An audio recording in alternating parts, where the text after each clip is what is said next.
Pemirsa, PT Jawa Pos menghadirkan 2 ahli dalam sidang permohonan penundaan kewajiban pembayaran utang atau PKPU yang diajukan Dahlan Iskan di Peradilan Niaga Surabaya. Keduanya adalah Guru Besar Hukum Kepailitan Universitas Airlangga Surabaya, Hadi Subhan, dan juga pakar akuntansi Universitas Airlangga Zainal Fanani.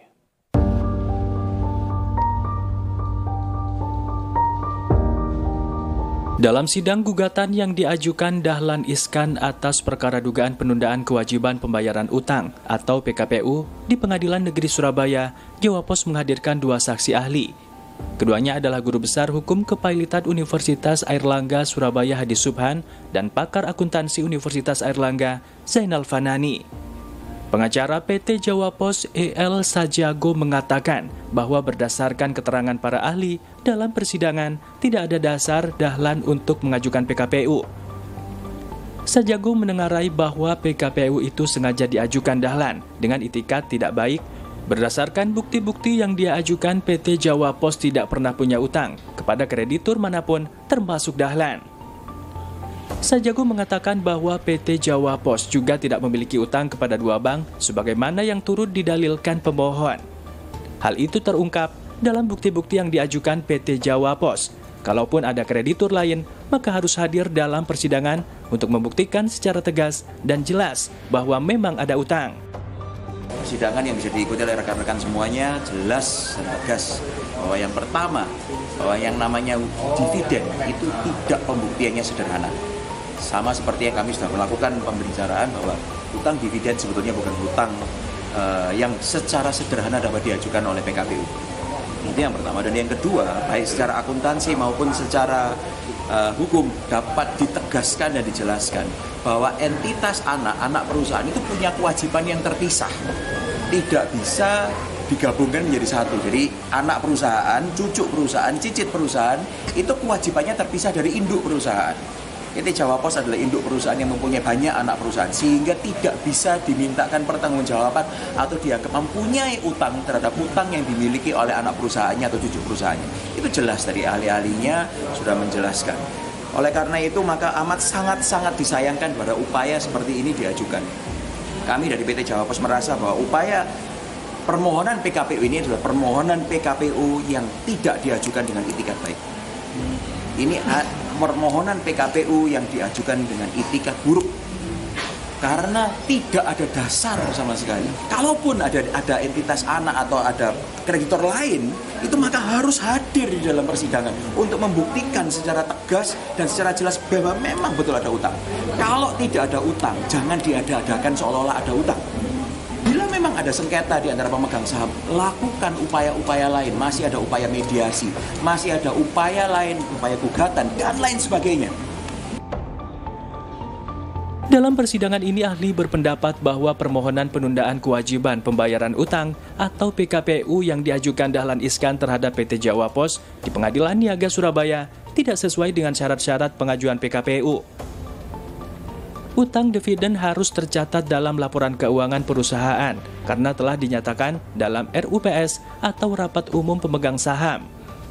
Jika tidak, maka tidak bisa disebut sebagai utang. Apabila di tahun buku berikutnya tidak muncul pencatatan utang dividen tersebut, maka dapat diartikan bahwa sudah lunas dibayarkan semuanya. Apabila ada utang dividen yang masih belum lunas dibayarkan pada tahun tersebut, maka utang dividen tersebut pasti muncul tercatat di laporan keuangan tahun buku berikutnya. Utang anak bukan utang induk. Utang anak perusahaan tidak serta-merta menjadi utang perusahaan induk.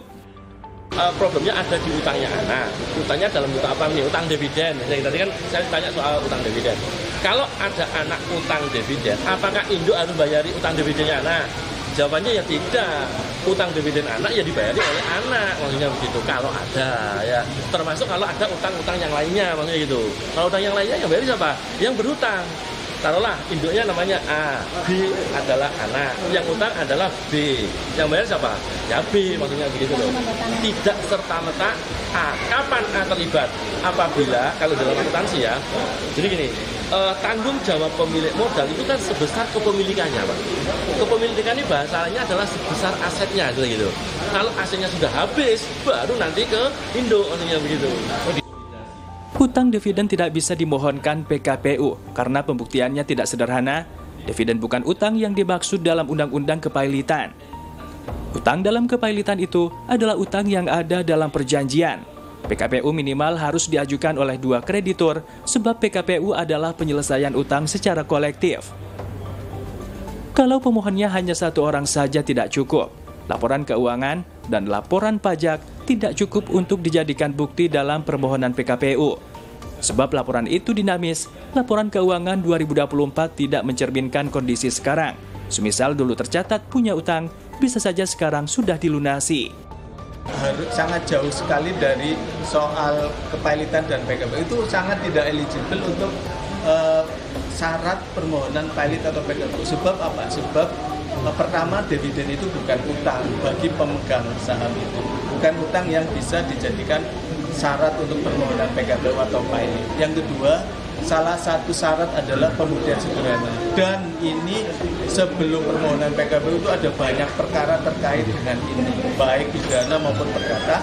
Itu menurut jurisprudensi yang saya teliti, salah satu indikasi tidak sederhana apabila ada sengketa-sengketa yang terjadi sebelum permohonan PKPU di luar PKPU. Itu dikelirkan semua, baru sudah clear ke pailit atau tidak.